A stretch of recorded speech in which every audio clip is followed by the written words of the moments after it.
Oke, kembali lagi di YouTube channel Kepo nih, dan kali ini saya lagi megang kamera seharga motor Honda CBR.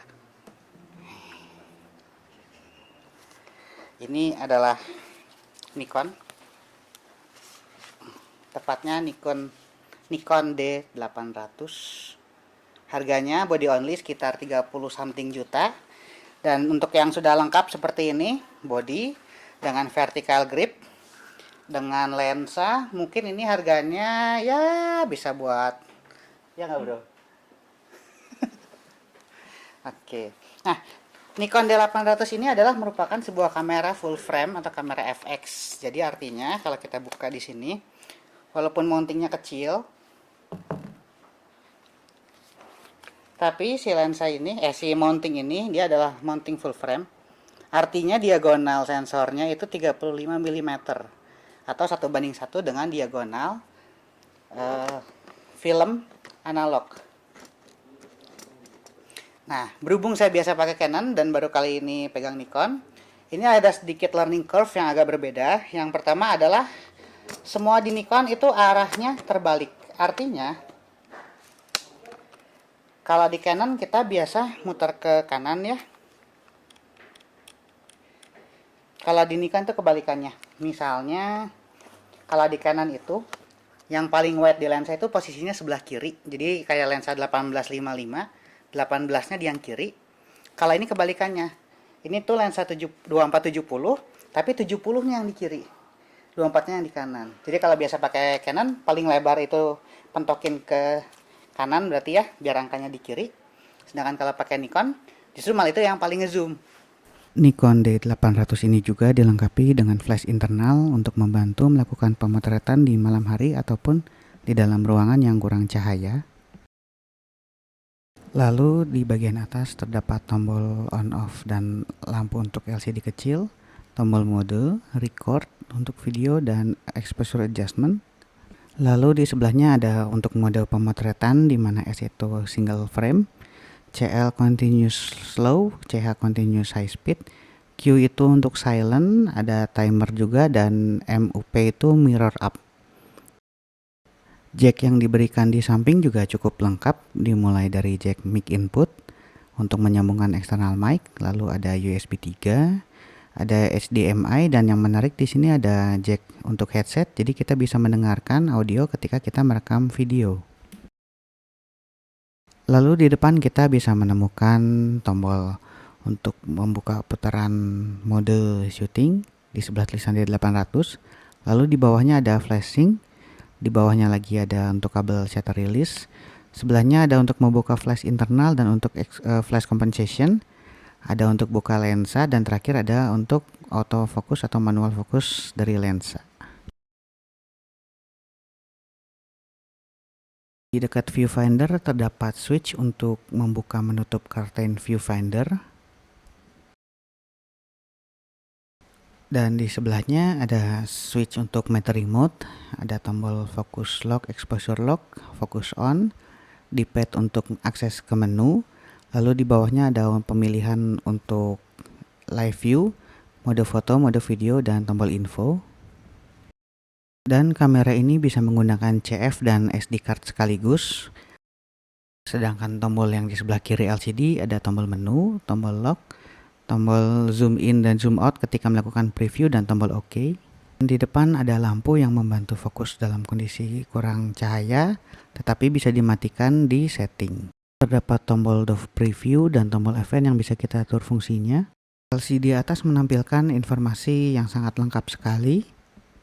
Dan pada bagian bawah terdapat kompartemen baterai, konektor baterai grip, dan mounting tripod. Secara umum, performa low light kamera full frame itu akan jauh lebih bagus dibandingkan performa low light dari kamera crop. Kenapa? Karena ukuran sensor yang lebih besar.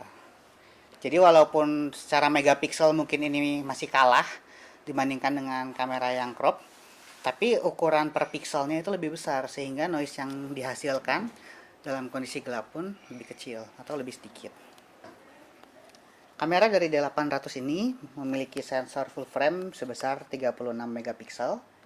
Lalu dia juga memiliki 51 titik fokus. Nah, Untuk pengoperasiannya, kamera ini kan tombolnya banyak banget, apalagi untuk teman-teman semua yang biasa menggunakan kamera seri entry akan cukup kaget melihat ini kamera kok tombolnya banyak banget, sedangkan kamera-kamera yang biasa digunakan mungkin tombolnya nggak sebanyak ini. Ada beberapa tombol yang basic digunakan. Yang pertama dia on off-nya di depan sini.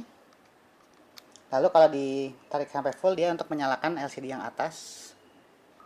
Lalu kita diberikan dua LCD, yang pertama di atas dan yang kedua di belakang. Yang belakang ini defaultnya off, jadi kalau kita ingin merubah settingan melalui LCD ini, kita pencet info, lalu dia akan menyala. Dan ini adalah LCD yang bukan LCD touchscreen, jadi kita nggak bisa melakukan pengaturan menggunakan touchscreen. Nah, kita harus pencet info dulu. Kalau di kanan pakainya Q, kalau di di Nikon pakainya info. Lalu ini ada pengaturan untuk foto atau video. Tombol live view-nya di bawah. Untuk foto atau video dia akan otomatis merubah ukurannya, dan tombol recordnya ada di atas. Yang menarik di sini untuk video adalah yang pertama kita diberikan yang namanya monitor audio. Nah, monitor audio ini sangat penting untuk perekaman video karena kita tahu apakah volume yang direkam itu terlalu kenceng atau terlalu kecil. Jadi kalau terlalu kenceng suaranya bisa pecah atau istilah audionya clipping. Kalau terlalu kecil kita harus boost di post processing atau ketika editing, maka nanti suaranya akan jadi noise.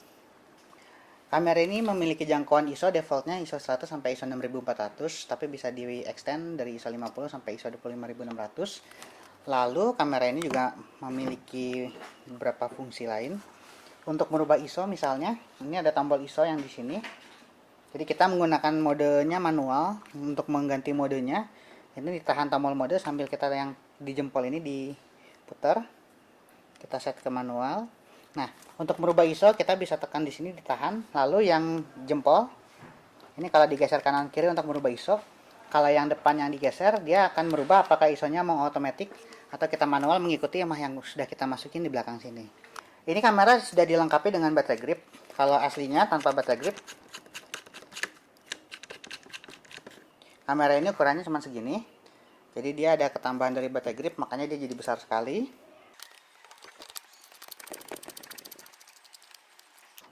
Nah, dan yang penting dari kamera ini adalah hasilnya yang luar biasa bagus sekali.